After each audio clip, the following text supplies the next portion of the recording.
গতকাল অর্থাৎ মঙ্গলবার আমাদের এখানে উল্টো রথ হয়েছে, কারণ আমাদের এখানে একটু সমস্যার জন্য একদিন পিছিয়ে কালকে রথ হয়েছে। তো আমাদের কাছে ছোটোবেলার রথ মানে কিন্তু এই ঘাড়ে করে নিয়ে আসা এই ছোট্ট রথ, যেটা আমাদেরই পাড়ার একটা দাদার বাড়িতে নিয়ে আসা হয়, সেখানে পুজো হয়, তারপরে বাতাসা হরিলুট হয়, তারপর ওখান থেকে আবার কিছুক্ষণ পরে এই রথটাকেই ফিরিয়ে নিয়ে যাওয়া হয়।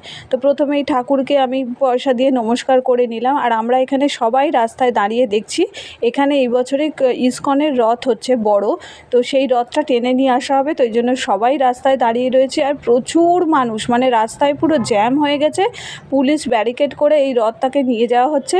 তো এই এক্সপিরিয়েন্সটা আমার প্রথম, কারণ গত বছরে হয়েছিল, আমি তখন ছিলাম না, তো দেখতে পাইনি। এই বছরে দেখলাম, আর রথটা ঠিক কতটা বড় সেটা দেখতে কিন্তু পরের পার্টটা অবশ্যই দেখতে হবে। আর আজকের ভিডিওটা যদি ভালো লাগে তাহলে আমার চ্যানেলটাকে সাবস্ক্রাইব করে দিয়ে পাশে থেকো। দেখা হচ্ছে পরের ভিডিওতে। সবাই সুস্থ থেকো, ভালো থেকো।